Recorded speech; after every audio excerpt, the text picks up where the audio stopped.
Jesus love you. Amen.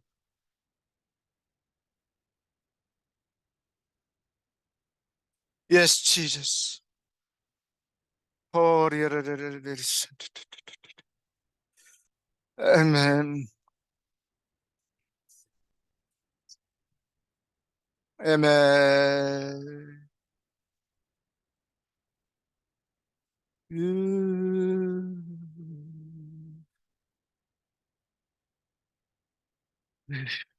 Amen. Mm. Amen. Praise the Lord.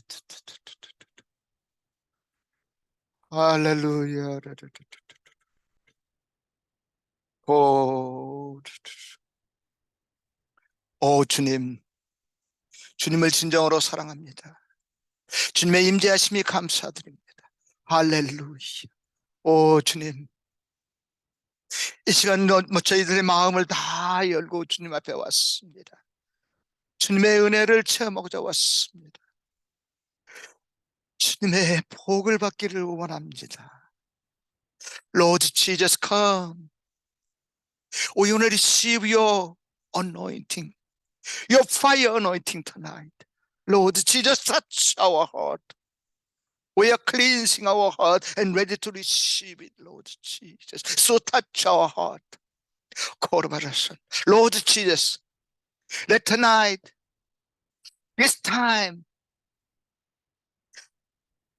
be a turning point in our lives, Lord Jesus.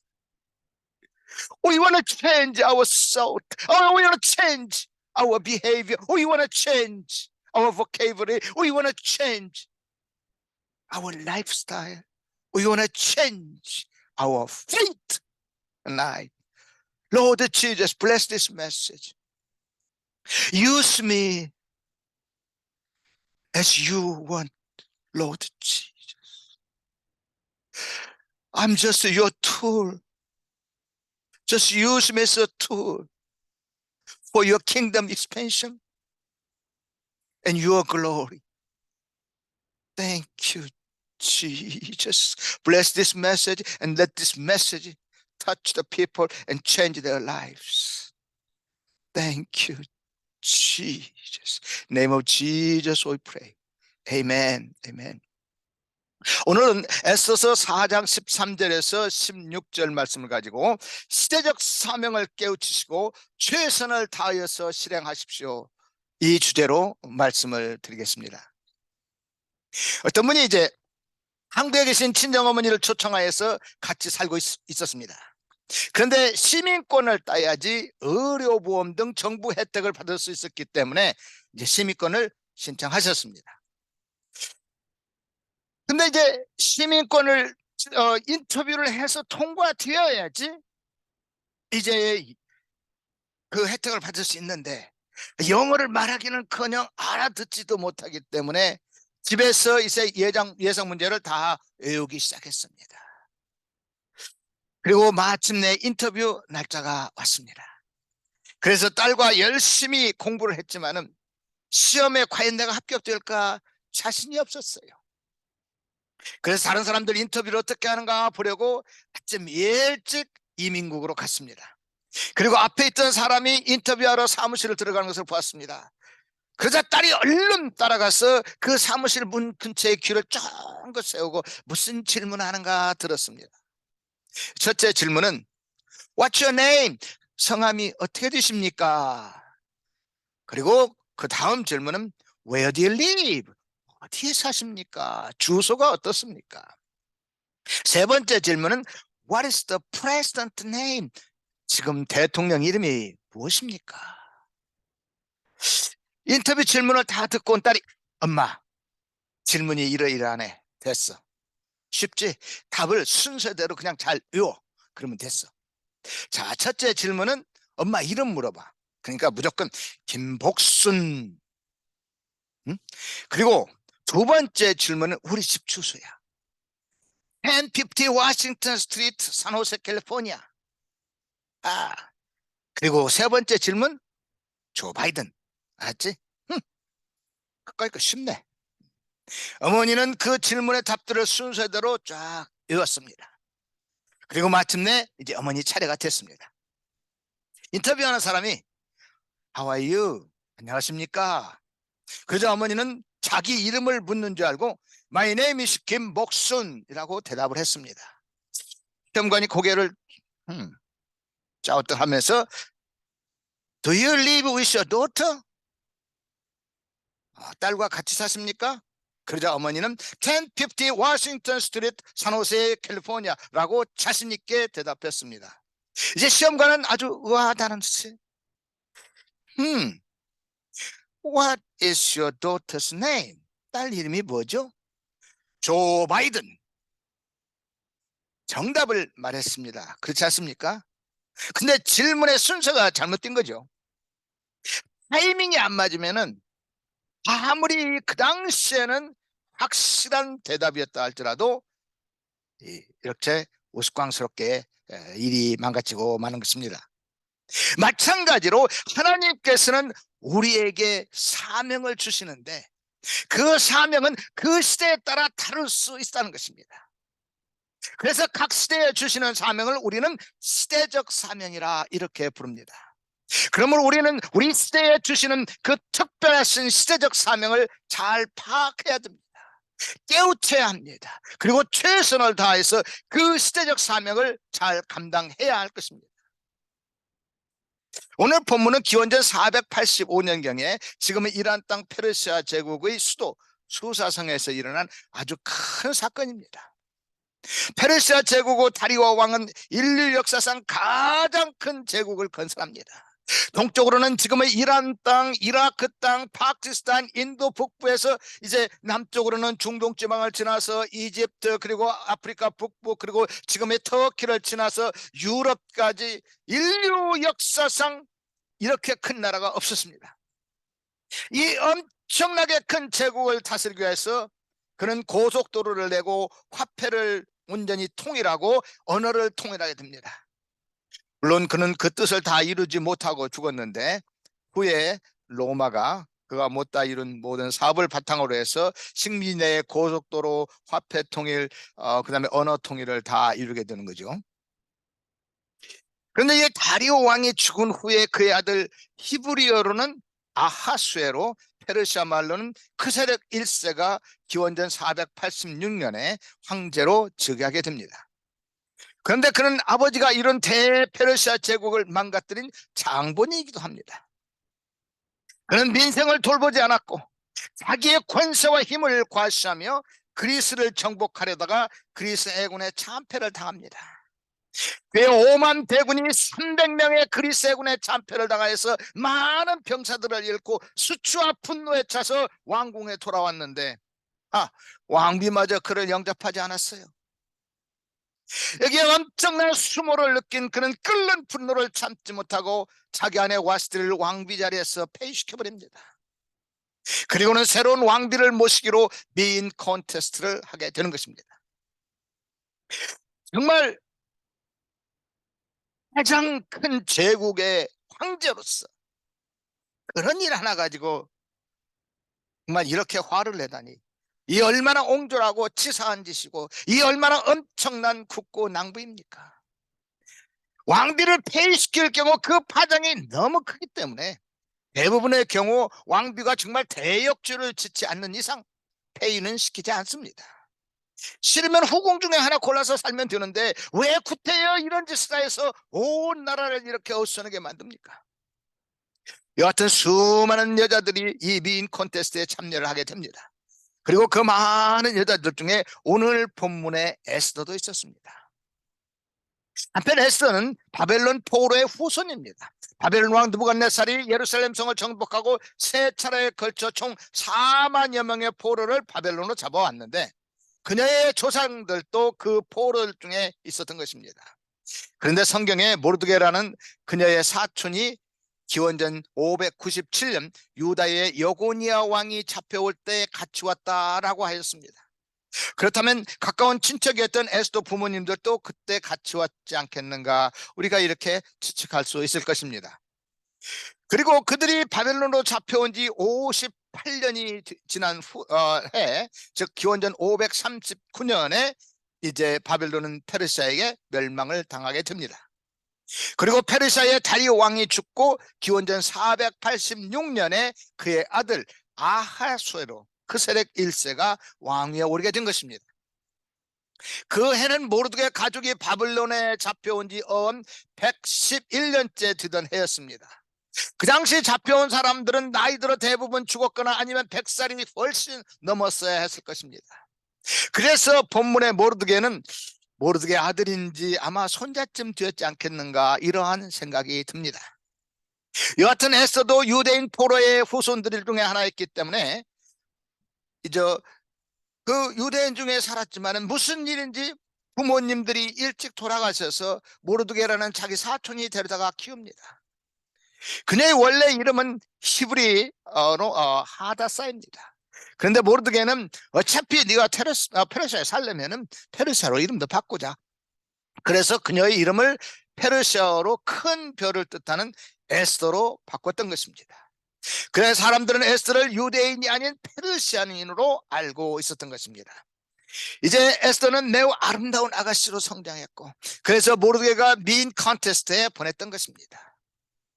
에스더는 미인 컨테스트를 위해서 궁궐에 들어가자마자 왕궁의 고위 관리들의 눈에 확 띄었습니다. 그래서 그녀에게 미용, 영양 관리, 경호를 책임질 특별 관리팀이 다 이렇게 배정되었고, 그래서 얼마나 열심히 정성껏 돌봤겠습니까? 어느 날 황제가 우연히 지나가다가 에스더를 보고는 한눈에 반해버렸습니다. 에스더 2장 77절에 왕이 모든 여자보다 에스더를 더 사랑함으로 하였듯이 황제는 그녀를 만난 이후 더 이상 다른 여자에게는 관심도 없었습니다. 그래서 황제는 곧바로 그녀를 새로운 왕비로 청하였고 그녀를 위하여서 커다란 잔치도 열었습니다. 이로써 미인 컨테스트도 열리지 못하고 에스더는 하루아침에 대페르시아 왕비가 되었으니 이 얼마나 큰 횡재입니까? 화려한 궁궐에서 여러 명의 시녀들을 거느리고 당시 최고의 화려한 옷을 입고 최고의 음식을 먹고 마시며 즐겼을 것입니다. 이제 그녀의 앞길에는 영광과 행복만 가득할 것 같았습니다. 하지만 그 행복도 잠시뿐, 그녀에게 큰 시험이 다가오고 있었습니다. 그 얼마 후 그녀의 사촌 모르드게에게 큰 일이 생겼습니다. 페르시아는 워낙 큰 나라였기 때문에 오늘날 미국의 여러 민족이 더불어 살듯이 당시에 페르시아에는 여러 민족이 더불어 살고 있었습니다. 미국에 예를 들면 차이니스, 코리안, 자파니스, 미들 이스트한, 팔레스타인도 있고 아프가니스탄 사람도 있고 인도 사람도 있고 여러 멕시칸이 제일 많고 그렇지 않습니까? 그런데 그 중에는 이스라엘 민족과 대대로 불천지 원수였던 아말렉 족속 중에 하나인 아각 족속도 있었다는 것입니다. 그리고 이 아각 족속 중에 하만이라는 사람, 아주 잘난 사람이 있었는데 그는 전쟁 1등 공신으로서 황제가 가장 아끼고 사랑하는 사람이었습니다. 황제가 그를 얼마나 사랑하는지 왕궁의 출입문을 지키는 모든 관리들에게 왕에게 하듯이 예의를 갖추어서 그에게 절하라 이렇게 명령할 정도였습니다. 그래야 그가 궁궐에 입관하면 궁궐 문지기로부터 모든 사람들이 허리를 굽혀서 그에게 절을 하였던 것입니다. 하지만 왕궁의 출입문을 지키는 관리였던 모르드게는 하만이 자기 민족의 대대적인 원수 족속임을 알고서 하만에게 절을 하지 않았습니다. 다른 사람들은 고개를 숙여 다 이렇게 절하는데 유독 이 모르드게라는 이놈 하나는 고개 뻣뻣이 서고 있습니다. 하만은 자존심이 상하기도 하였고 기분이 몹시 상했습니다. 그렇게 며칠 계속되자 하만은 더더욱 화가 났고 이놈을 그냥 하면서 없애버리자 마음을 먹었습니다. 황제의 가장 큰 신임을 받고 있었던 따라 문지기 하나쯤 죽이는 건 일도 아니었습니다. 그런데 도대체 이놈이 어떤 놈이길래 이렇게 죽을 짓을 자처하는가 하고 알아봤습니다. 아니 근데 글쎄 이놈이 우리 민족의 불천지 원수인 유대인이네. 옳다. 이놈뿐만 아니라 이번에 모든 눈에 가지 같은 유대인 놈들 싹 쓸어 찌를 말려야겠다. 이런 끔찍한 제노사이드, 인종 말살 정책을 계획을 세우게 되는 것입니다. 그리고 왕에게 합니다. 이 유대인 놈들은 페르시아 종교를 믿지 않고 자기들 종교를 믿어서 국론을 분산시키고 정말 통일이 안 됩니다. 말을 안 듣습니다. 이놈들은 페르시아 제국의 암적인 존재입니다 라면서 페르시아 황제를 설득하였습니다. 그래서 황제 아하수에르는 흔쾌히 승낙합니다. 네 맘대로 해라. 그래서 황제의 그러한 윤허를 받은 하만은 특정 일자에 이스라엘 민족 전체를 한꺼번에 학살하는 끔찍한 명령을 당한 그 왕의 조서를 작성해서 왕의 인장방지를 쿡 찍어서 페르시아 전역에 보냈습니다. 그래서 페르시아에 살던 온 유대인들은 모두 벌벌 떨고 있었습니다. 궁궐 밖에서는 이런 대참사가 났는데도 궁궐 안에 있던 에스더 왕비는 전혀 몰랐습니다. 왜냐하면 그녀의 국적과 신분, 하다못해 그녀의 사촌 모르드의 사이의 관계까지도 모두 비밀이었기 때문에 자기와는 상관도 없는 일이었습니다. 게다가 궁궐 밖에 있는 사람들과는 접촉이 금지되어 있었기 때문에 에스더 왕비는 이 사건에 대해서 전혀 알지 못하는 것이 오히려 당연한 일이었습니다.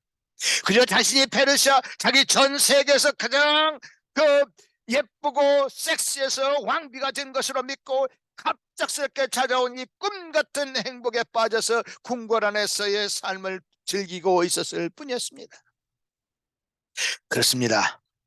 인생을 살다 보면은 주변에 유독 잘 나가는 사람들이 있더라고요. 갑자기 고위 관직에 오른다든지 아니면 큰 감투를 쓰는 사람도 있습니다. 그런가 하면 물론 자기 노력도 있었겠지만 갑작스럽게 큰 부자가 되는 사람도 있어요. 어떤 사람은 주식에 투자해서 한꺼번에 뭐 한 두 달 사이에 아주 큰 부자가 되고, 어떤 사람은 복권에도 당첨되고, 어떤 사람은 사업이 갑자기 잘 되어서 큰 돈을 모으는 사람도 있습니다. 그런가 하면은 큰 노력도 하지 않았는데 정말 하나님의 은혜로 교회가 아주 크게 갑자기 고속으로 성장하는 경우도 있더라고요. 그런데 이러한 직이나 재물을 하나님을 위해서 잘 사용하면은 아주 크게 쓰임을 받게 됩니다. 그런데 대부분의 경우는 자신이 더 똑똑하고 더 능력이 있고 더 열심히 노력하여서 높은 직위에 올랐고 돈을 많이 번 것으로 알고 자기 마음대로 사용합니다. 제가 와이어즈에서 목회할 때 한국의 IMF가 터져서 이런 설교를 하였습니다. 회사가 망하고 노숙자가 되고 정말 자살하는 분들이 늘어난다는데 남들의 이 뼈아픈 고통을 돈 버는 기회로 삼아서 이득을 챙기는 사람들이 있습니다. 우리가 조금씩만 고통을 분담한다면 이런 비극은 안 일어날 텐데 아까운 목숨들이, 정말 아까운 사람들이 그렇게 그 목숨을 잃는 걸 보면서 너무나 가슴이 아픕니다. 정말 힘들고 어려울 때일수록 우리가 고통을 좀 분담하십시다. 이렇게 설교를 했더니 예배가 끝나고 한 분이 저한테 따지더라고요. 공중나는 새도 하나님이 먹여주신다 설교하시는데 굶어 죽는 새가 얼마나 많은지 아세요? 열심히, 모두 다 열심히 일해야 돼요. 회사들이 망하고 국가가 IMF 빠지는 것, 열심히 일하지 않았고 경영을 잘못한 그것은, 그리고 정치적으로 잘못했기 때문에 그렇게 망한 것이죠. 그것은 다 인과응보예요. 그렇게 잘못 되는 사람이 있어야지 잘 되는 사람도 있는 거죠. 그걸 왜 내가 이걸 잘한다고 연구하고 그래서 한국에 투자해갖고, 아니 내가 내 능력으로 열심히 투자했는데 왜 그걸 나눠야 됩니까? 말씀을 다 듣고 난 후에 감사합니다. 아무 말씀 하시지 않아도 되는데 저한테 이런 말씀을 주시는 것은 14년 가슴에 그래도 하나님께서 살아 계시네요. 감사합니다. 돈을 잘 버는 것보다 번 돈을 잘 쓰는 것이 훨씬 중요하다고 하지 않았습니까? 저는 나이가 들면서 정말 그 말씀이 진리라는 것이 정말 확실해집니다. 정말 확실합니다. 그런 의미에서 저는 CCC 창립자이자 지저스 영화로 유명한 빌 브라이트 목사님을 참 존경합니다. 그는 젊은 시절에 오클라호마주에서 캘리포니아로 이사를 와서 캔디 공장을 세웁니다. 그리고 거기서 상당히 큰 돈을 법니다. 이제 그 돈으로 헐리우드 영화회사에 투자해서 아주 큰 부자가 됩니다. 한참 돈 벌 때에는 보이지 않았던 주변 사람들의 필요, 세상의 필요가 점차 그 눈에 보이기 시작해요. 젊은이들, 특히 대학생들의 영혼에 대해서 깊은 관심을 가지게 됩니다. 동시에 그는 선교관에 동참하여서 선교 후원도 하면서 복음에 대한 열정이 커져만 갑니다.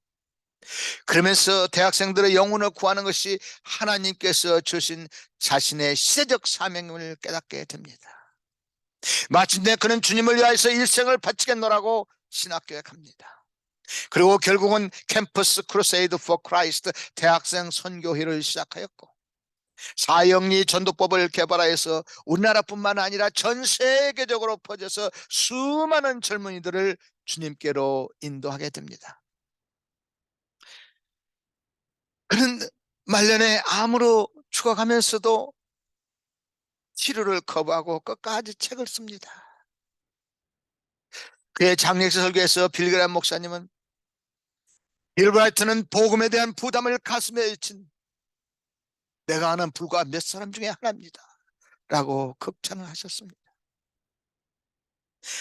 그런가 하면 짐 엘리엇은 빌그람 목사님 부부가 졸업한 시카고에 있는 위튼 대학을 졸업하고 이제 거기서 사역을 하고 있었는데, 남미 에콰도르에서 원주민들과의 분쟁으로 인하여 선교사들이 모두 철수했다, 이런 소식을 접하게 됩니다.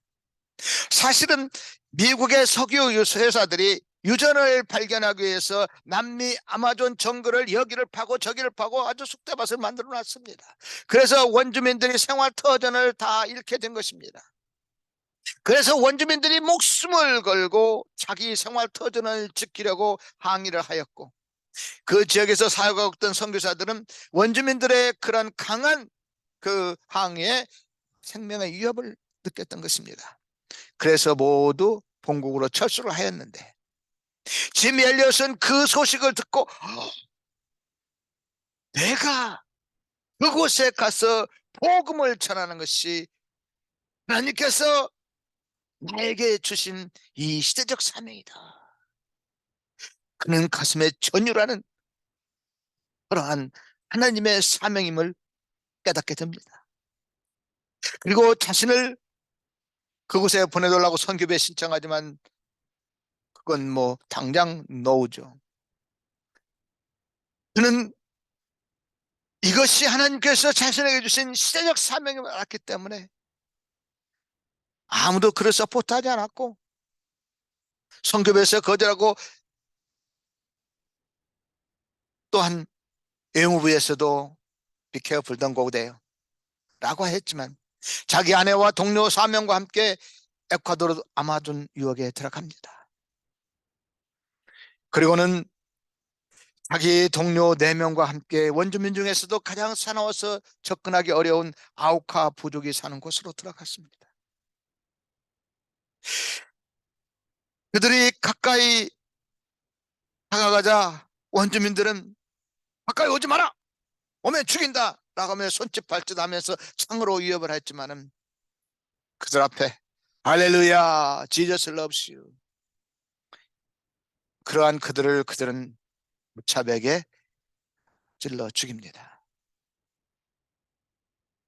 이 소식을 들은 당시 시카고의 신문들은 이 얼마나 불필요한 낭비인가, What a unnecessary waste, 이 얼마나 어리석은 죽음인가, What a foolish death, 이러한 제목들로 이들의 선교 활동을 책망하는 그러한 기사를 썼습니다. 하지만 그의 아내 엘리자베스는 이것은 낭비가 아니라 하나님의 예비하십니다. 내 남편은 하나님께 주신 자신의 책임을 수행하고 생애의 목표를 달성하고 죽은 행복한 사람입니다 라고 반박하였습니다. 그리고 그녀는 시카고에 돌아와서 간호 훈련을 받고 이제 5살 난 아들을 데리고 남편의 선교지로 다시 떠납니다. 그곳에서 2년 동안 사역한 후에 그녀는 아들과 함께 인디애나주의 앤더슨에 돌아와서 각 교회를 다니면서 간증을 합니다. 그러면서 선교 사역을 계속하였습니다. 그의 아들은 신학 공부를 한 후 목사가 되어서 사역을 하다가 자기 아버지가 사역했던 지역으로 들어갑니다. 그리고 자기 아버지를 살해했던 그 사람들이 아직도 살아있음을 발견하고 그 사람들과 만나서 화해를 합니다. 그리고 그곳에 하나님의 교회를 세우고 그곳에서 사역을 하셨습니다. 팀 엘리엇 아내 엘리자베스는 앤더슨 라디오 방송을 통하여서 나의 남편과 그의 친구들의 죽음은 불필요한 낭비가 아니라 얼마나 거룩한 승리입니까? 라며 복음을 전하다가 이제 주님 품으로 가셨습니다. 그리고 당시에 세계 선교가 정말 선교열이 완전히 식었던 미국의 짐 엘리엇과 그의 4명의 친구들의 목숨으로 선교열이 불타게 일어났던 것을 우리는 교회사를 통하여서 알 수 있습니다. 그렇습니다. 제가 살아오면서 보면 하나님께서 다스릴 수 있는 이 세상에는 우연이란 없습니다. 하나님께서 우리를 이 세상에 내보내실 때 각기 독특한 사명을 주어서 내보내신 것입니다. 그 사명이 바로 우리가 맡은 시대적 사명이요, 우리는 이 시대적 사명을 다하라는 책임과 의무를 가지고 이 세상에 온 것입니다. 또한 하나님께서는 이 시대적 사명을 잘 감당하라고 우리가 생명을 주셨고, 육신을 주셨고, 시간을 주셨고, 지혜를 주셨고, 물질을 주셨습니다. 큰 명예를 쌓고 돈을 많이 번다고 해서 성공적인 삶이 될 수는 없습니다. 자신에게 주어진 시대적 사명을 깨우치고 그 시대적 사명을 이루어가는 삶이야말로 정말 성공적인 삶이요, 주님께 영광 돌리는 삶이 아니겠습니까? 예수님께서는 누가복음 12장 13절에서 21절에 부자의 예를 들면서 이 사람을 실패한 인생을 산 어리석은 부자라 했습니다. 그는 특별히 잘못한 것이 없습니다. 남을 속이거나 거짓말한 것도 없고 훔친 것도 없습니다. 그는 열심히 노력하고 지혜를 짜고 현명하게, 그리고 열심히 꾸준히 노력해서 부자가 된 것입니다. 세상적으로는 매우 성공한 사람이요, 추앙을 받아야 하고 존경을 받아야 할 사람을 왜 주님께서는 능력 있는 이 사람을 어리석은 부자라고 했습니까? 그는 참으로 능력 있고 지혜로운 사람이었습니다. 오늘날 많은 비즈니스맨들이 본받아야 할 아주 훌륭한 롤 모델이었습니다. 또한 그는 열심히 부지런히 일하는 사람이었습니다. 모든 면에 탁월한 사람이었습니다. 그런데 단 한 가지, 그는 그의 시대적 사명을 깨우치지 못했던 것입니다. 그가 자신의 지혜와 능력과 열정을 쏟아부어서 이런 부를 하나님을 위해서 사용했더라면 주님께서는 그를 지혜롭고 슬기로운 부자라고 칭찬하셨을 것입니다. 저런 모든 면에 성공을 하였다 할지라도 시대적 사명을 깨우치지 못하거나 시대적 사명을 회피하거나 무시하는 삶은 예수님의 눈에는 어리석은 자요, 실패한 자임을 우리는 알아야 할 것입니다. 하나님께서 우리에게 주시는 모든 것이 단순히 우리의 자신의 유익이나 우리 자신들의 만족을 위해서 주어진 것이 아님을 우리는 깨달아야 된다는 것입니다. 하나님께서 나에게 주시는 사명이 무엇인가를 깨닫고 그 사명대로 사는 것이 가장 행복한 삶이요, 가장 승리하는 삶이기 때문인 것입니다. 하나님께서 나를 한국에서 미국으로 보냈을 때 나에게 주신 사명이 있습니다. 하나님께서 캘리포니아주로 보내신 것도, 그리고 우리가 지금 이 한자리에서 모여서 같이 예배드리는 것도 내가 아직 깨닫지 못하고 파악하지 못해서 막연한 생각이 들 뿐이지 반드시 하나님께서 뜻하신 바가 있음을 믿으시기 바랍니다. 난 이번에 우간다에서 큰 부흥성회를 하려고 준비하고 있었습니다. 금년 1월에 우간다의 은발레라는 도시의 목사가 땅을 14에커나 기증하여서 공항에서 5시간이나 떨어졌고, 또한 시설이 좀 불편해서 하지만은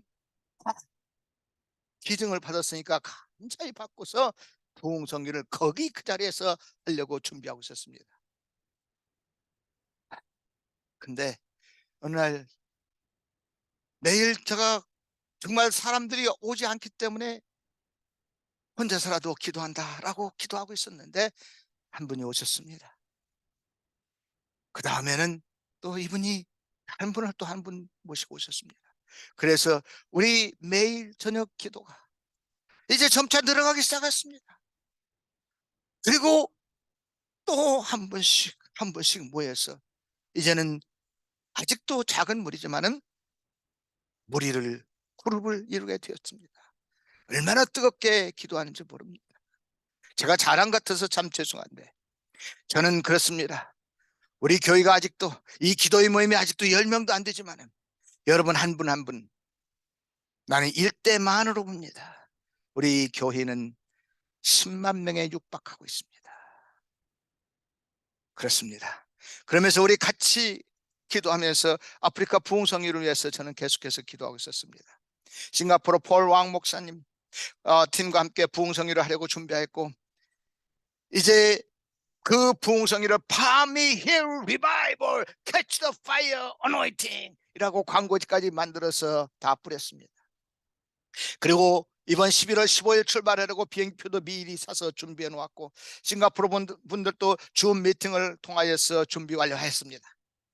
그런데 갑자기 그 지역에 대홍수가 나고 진흙으로 그 땅을 덮어버렸습니다. 그래서 그 장소를 보다 좀 훨씬 좋고 사람들도 더 많이 모일 수 있는 느산지라는 곳으로 옮겨서 이제 시작하기로 했습니다. 느산지는 우리 신학교 학장도 거기 있고, 또한 그곳에 우리 그 가까운 거기서 20마일 안에 벌써 우리 분교가 4개나 있기 때문에 이 분교 학생 목사들이 자기 교인들만 데리고 와도 2,000명은 그냥 쉽게 넘어갈 수 넘습니다. 네. 그래서 매일 저녁마다 한 3,000명 정도는 모이지 않겠는가. 그렇게 준비하면서 이 많은 사람들이 모이면 교통이 상당히 혼잡할 것이고, 그러면 이 사람들의 자는 것이 뭐 우리가 숙식을 다 제공할 수는 없지만은 그래도 어떻게 하는가 했는데, 마침 거기에 이제 올드 빌딩이 있고 뉴 빌딩, 새로 이분이 이 우리 학장 목사가 새롭게 이제 자기 교육 건물을 지었습니다. 그래서 이 사람들이 자기 집으로 돌아가지 않고 거기에서 자도 괜찮겠다. 이분들은 우리하고 달라서 금식을 2, 3일씩 해도 괜찮습니다. 잠 안 자더라고요. 제가 2016년에 처음 부흥성회를 했을 때 저는 놀랐어요. 3일 동안 그들이 먹지도 않고 자지도 않고 계속해서 찬양을 하고 정말 큰 은혜를 받았습니다. 그래서 이번에도 그렇게 하려고 준비를 다 했습니다. 그런데 갑자기 이번에는 우간다에 에볼라 바이러스가 발생하여서 부흥성회를 연기할 수밖에 없었습니다. 그래서 부활주일을 부흥의 최고의 날로 정하면서 내년 4월 7일에서 9일까지 이스터 부흥회로 제목을 바꿨습니다.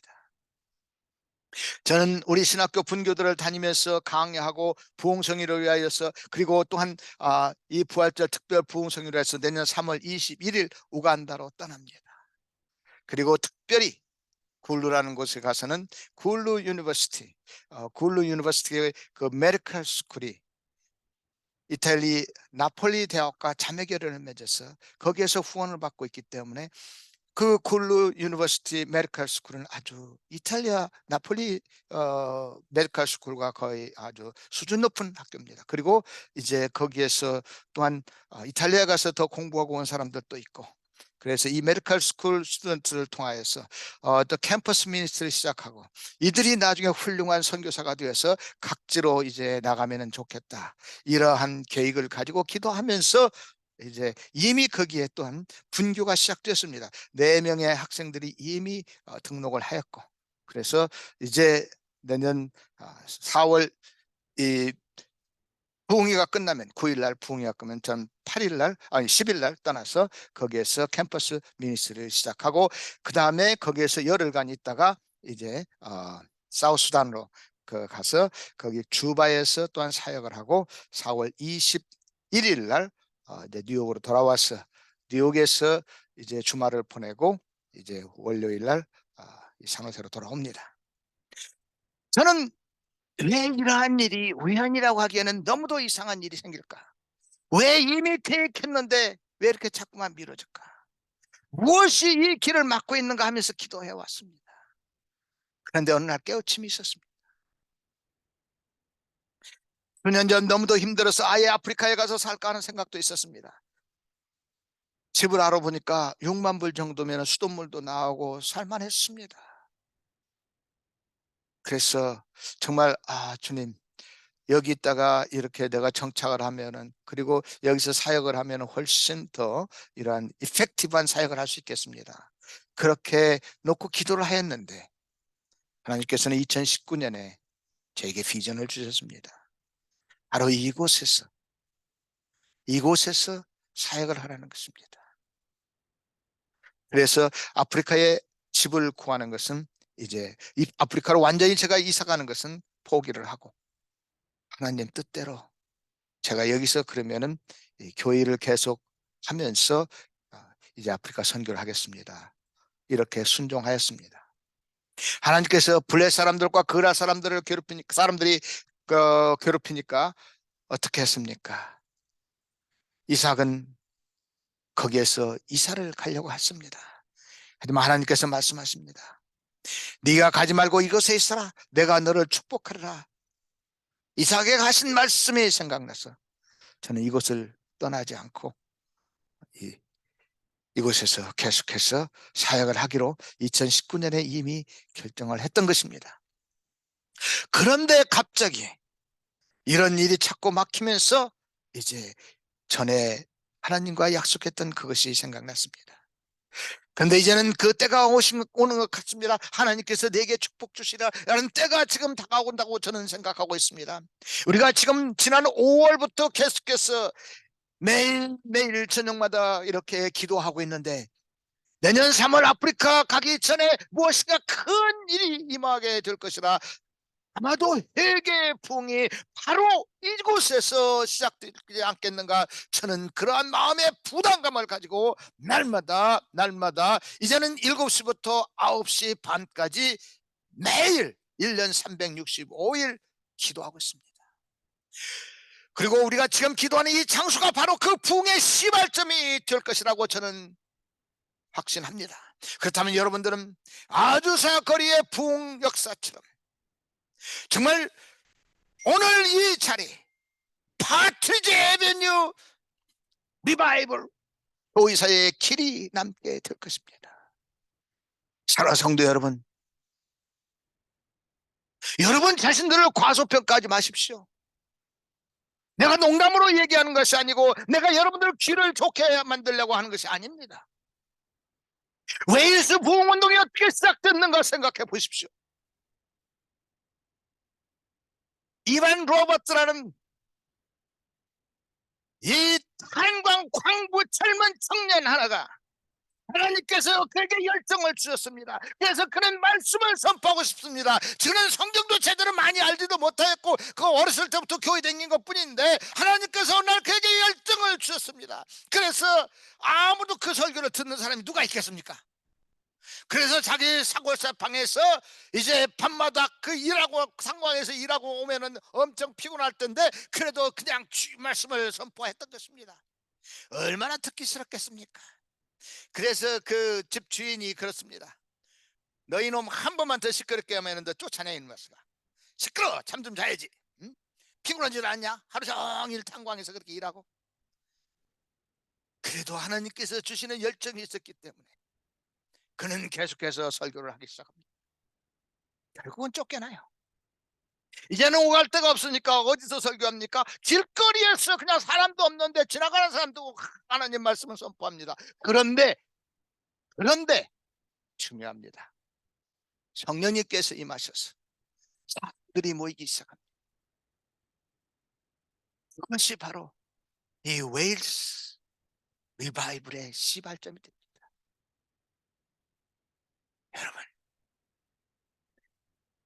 여러분이 주변에 다른 사람보다 조금이라도 특이한 점이나 더 누리는 것이 있다고 생각되십니까? 나는 흑수저 중에 흑수저가 아니라 그래도 조금은 나은 수저다라고 생각되는 분, 금수저는 못 될지라도 은수저, maybe 동수저라도 될 때, 흑수저는 아니다. 여러분, 다른 사람보다 조금이라도 더 특이한 점, 더 누리는 점, 그것이 여러분들의 지식이나 재능이나 외모나 재산이나 직이나 권력이나 그 무엇이든지 간에 여러분들에게는 여러분 자신만의 이익과 행복을 넘어서서 이루어낼 그 무엇인가 특별한 사명이 있다는 것을 잊어서는 아니 될 것입니다. 에스더 왕비는 자신의 민족이 몰살당한 위기에 직면하였음에도 전혀 깨닫지 못한 채 페르시아의 그 화려하고 안락한 왕궁에서 정말 꿈 같은 세월을 보내고 있었습니다. 그도 그럴 것이 아무도 그에게 궁궐 밖에 소식을 전해주는 사람이 없습니다. 그런데 어느 날 사촌 모르드게가 사람을 시켜서 에스더 왕비에게 이스라엘 민족을 구해달라고 페르시아 왕에게 간청하라고 요구를 합니다. 황제에게 간청을 하려면 황제를 만나야 됩니다. 황제의 부르심도 없이 황제방에 얼씬거린다.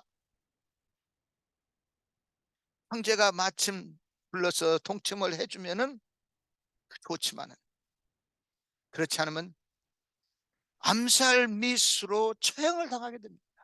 아주 끔찍합니다.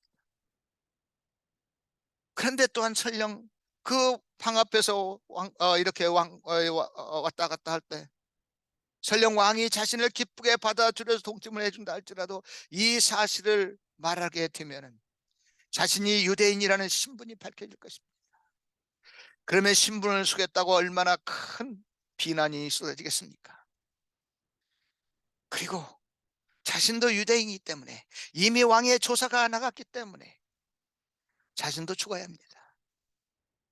그래서 에스더 왕비는 비록 이스라엘 민족 전체가 몰살당할지라도 자신은 페르시아의 왕비로 살아남고 싶어서 침묵하기로 한 것입니다.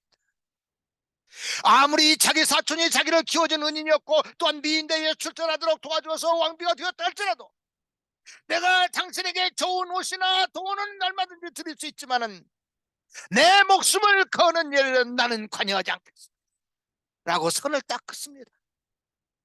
그러자 화가 난 모르드게는 너는 왕궁에 있으니 모든 유대인 중에 홀로 목숨을 건지라 생각지 말라 하고 경고를 해줍니다. 하나님의 백성은 내가 도와주지 않아도 결코 망하지 않는다. 하나님께서는 무슨 방법을 통해서라도 그의 백성을 구원하실 것이다. 하지만 민족의 위기 앞에서 자기만 살겠다고 침묵하던 너와 너의 가문은 마침내 멸망하게 될 것이다. 그러면서 모르드게는 최후의 선포를 합니다. 그것이 그 유명한 14절의 말씀입니다. 내가 왕후의 자리를 얻은 것이 이 때를 위함이 아닌지 누가 알겠느냐. 네가 왕비가 된 것이 너의 빼어난 인물이라 생각할 수 있겠지만 실제로는 오늘날 이러한 위기를 처할 것을 네 하신 하나님께서 너로 하여금 우리 민족을 구원시키려고 왕비로 삼게 하신 것이 아니겠느냐. 네가 가장 예쁘고 네가 가장 섹시해서 왕이 너를 왕비로 삼았겠느냐. 하나님의 뜻이 아니었겠느냐. 그러므로 너는 너의 사명을 깨달아. 내가 유대인이면서도 이방 황제의 왕비가 된 것은 오늘날 우리 민족을 말살시키는 하만의 손에서 우리 민족을 구원시키고자 함이 아니겠느냐. 그렇습니다. 그래서는 하나님께서 주신 시대적 사명을 깨우치지 못했습니다. 모르드게가 말해줄 때까지는. 하나님께서 자기에게 주신 시대적 사명을 깨우친 그녀는 그 길이 아무리 위험하고 이루기 힘든 일일지라도 목숨을 갖춰 그 사명을 감당하고자 합니다. 그러면서 자신도 금식 기도를 하고 또한 이를 위하여서 궁궐밖의 유대인들도 자신을 위하여서 기도해달라 부탁을 합니다. 그러면서 그녀는 죽으면 죽으리라. 내가 이 사명을 감당 위해서 내 목숨이 끊어져야 한다면 나는 기꺼이 내 목숨을 드려내겠습니다.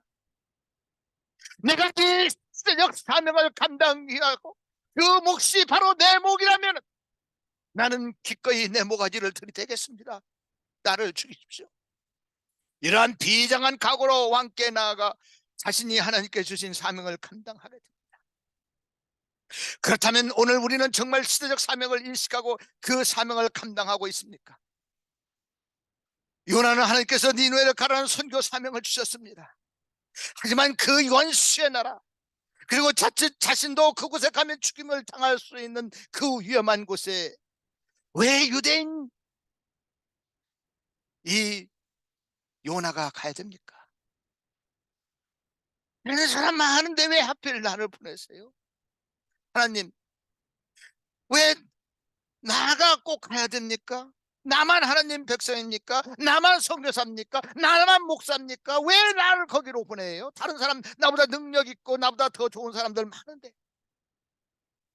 저도 가끔씩은 아프리카도 좀 나이스하고 살기 좋은 많이 발달한 세네갈이나 남아프리카 쪽으로 가면 좋겠다. 왜 하필 우간다 남수단입니까? 물도 없어서 열흘 내내 샤워도 못하고 입었던 젖은 옷 또 입어야 하고. 제가 남수단 주바에 갔을 때 날마다 그 흰밥에 프라이드 치킨 한 덩이씩 얹혀서 먹는데 내가 아주 신물이 났습니다. 하기야 거기 사는 사람들에게는 진수성찬이었겠지만 열흘 동안 그렇게 먹는데 아주 신물이 났어요. 그리고 샤워를 하려고 물을 딱 틀었는데 와 다 옷도 벗고 그냥 젖었기 때문에 옷을 다 벗어내고 정말 가서 샤워를 딱 하려고 딱 물을 틀었는데 지지직 내려옵니다. 이게 뭔가 침처럼 이렇게 물이 떨어 나오는데 이게 도대체 뭔가 했더니 아, 물이 귀하니까 빗물을 다 받아서 큰 탱크에 넣고 그 물을 이렇게 주는데 이것이 물이 썩어서 그 물이 내려오는데 어떻게 그걸로 샤워를 합니까?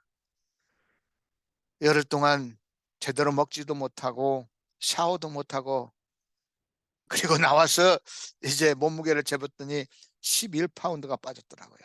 그래서 이번에 혹시 살을 좀 빼고 싶은 분들 저 같이 가십시다. 그러면 I guarantee you, 예, 아주 날씬해질 것입니다. 그리고 훨씬 더 젊어지게 보일 것입니다. 특별히 당뇨병 있는 분들 같이 가십시다. 그러면 날씬해지고 몸무게 줄어지면은 더 이제 건강해질 것입니다. 여하튼 하나님께서는 저에게 남수단에 그리고 우간다에 가라는 사명을 주셨기 때문에 제가 주님 감사합니다 하고 가는 것입니다. 요나를 보십시오. 니누에를 가야 되는 그가 선교지를 자기 마음대로 바꿔서 다섯시로 가는데 거기서 뜻밖의 심한 풍랑을 만나지 않습니까? 그때 그는 사람들 앞에서 공개적으로 자신의 신분이 무엇인가, 자신이 지은 죄가 무엇인가, 그리고 자기 때문에 하마터면 모든 사람이 희생될 뻔했습니다. 나를 죽이십시오. 내가 죽어야지 여러분들이 삽니다. 나를 속히 바닷속에 쳐놓으세요 라며 정말 운동적인 설교를 합니다. 나는 내가 죽기 전에 그런 설교 한번 해보고 싶습니다. 아직은 용기가 없습니다. 여러분 나를 지금 죽이십시오. 내가 죽어야지 여러분들이 삽니다. 됐어요. 하나님께서 나에게 정말 북한에 가서 그런 설교를 할 수 있는 그러한 축복과 은혜를 주신다면 저는 기꺼이 가서 여러분 나를 죽이시고 여러분들이 회개하고 예수를 믿으시고 이렇게 설교하고 싶습니다.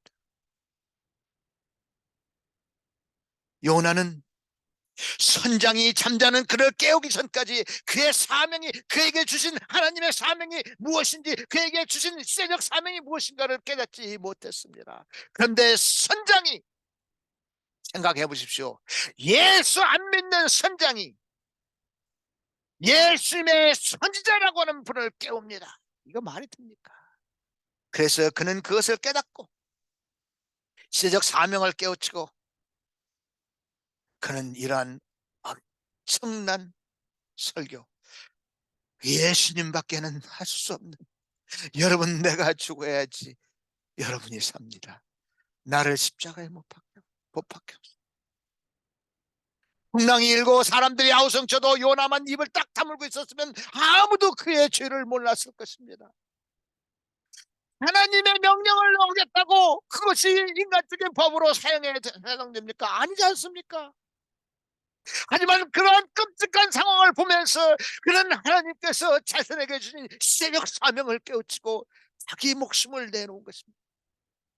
내가 이 시대적 사명 때문에 죽어야만 한다면 기꺼이 내 목숨을 내놓겠습니다. 목숨을 걸고 나의 시대적 사명을 다 감당하겠습니다. 나에게 주신 이 시대적 사명을 외면하고 나 혼자 안일하게 살려다가 여러분들까지 죽음으로 몰고 온 나 요나를 죽이십시오. 그래야지 여러분들이 삽니다. 그런가 하면 요셉은 하나님께서 주신 자신의 시대적 사명을 이미 깨우친 사람입니다. 아주 대단하신 분입니다. 애굽의 총리 대신에 된 그는 자기를 노예로 팔아먹었던 자기 형제들을 다 용서, 아버지와 자기 형제들의 모든 식솔들을 먹여 살렸습니다.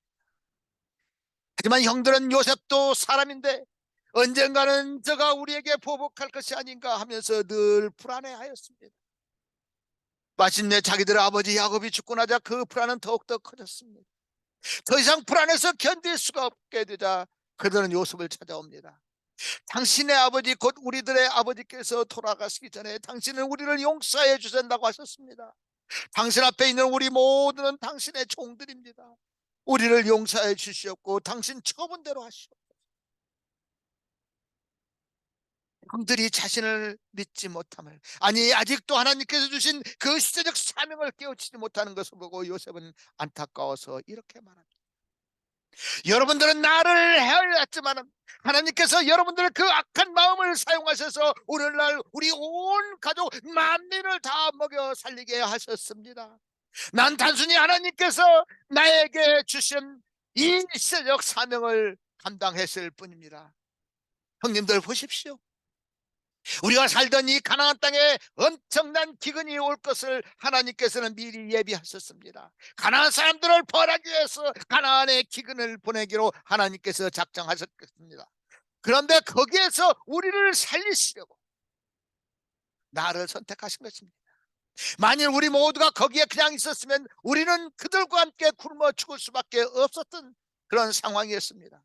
그래서 하나님께서 우리를 불쌍하게 여시고 우리 처지를 미리 아셔서 우리를 식량이 풍부한 이 애굽 땅으로 보내신 것입니다. 그렇게 하기 위해서는 누군가가 미리 이 땅에 와 있어야 하는데 하나님께서는 우리 형제들 중에 나를 사용하셨습니다. 그리고 형님 여러분들께서 나를 팔아먹지 않았으면 내가 어떻게 애굽에 왔겠습니까? 내가 애굽에서 고생하였지만 하나님께서 우리 온 식구들을, 온 가족들을, 그리고 여러분들의 후손들까지 다 먹여 살리라고 나를 오늘날 애굽 총리대신으로 세워주셨고, 그래서 오늘 저와 여러분들 모두 잘 살게 된 거 아닙니까? 그러므로 나에게 죄책감 가지지 마시고 여러분들도 이 시대적 사명을 깨우치고 여러분들에게 주어진 이 시대적 사명을 위하여서 사십시오.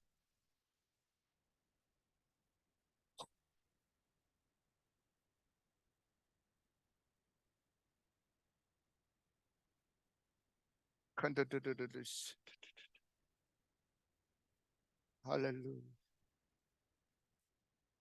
오 주님 감사합니다. 주여, 이제 저희들에게 주어진 시대적 사명이 무엇인가를 깨달았습니다. 주님, 이 시대에 정말 주님께서는 그랬습니다. 내가 올 때 믿음을 보겠느냐. 주님, 저희를 사용하여 주시옵소서. 주님, 이반 로버트를 사용하신 주님, 저희를 사용하여 주시옵고, 에스더를 사용하여 주신 주님, 저희들을 사용하여 주시옵고, 요나를 사용하여 주신 주님, 저희들을 사용하여 주시옵소서.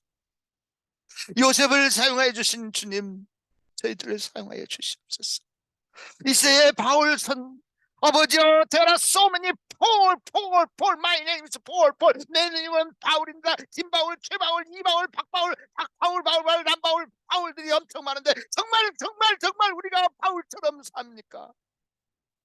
대적 사명을 깨우치고 바울처럼 정말 우리 목숨을 다해서 주님 섬기고 목숨을 다해서 선교할 수 있게 하여 주시옵소서. 이 세력 사명 마지막으로 주신, 우리가 이 시대 정말 엔드타임 마지막 시대를 사는 거 아니겠습니까? 주님이 곧 오시는데 오시기 전에 주여, 저희들의 주여 이 시대적 사명을 목숨을 걸고 감당하게 하여 주시옵소서. 살아계신 예수 그리스도의 이름으로 감사하며 기도합니다. 아멘. Praise the Lord Jesus.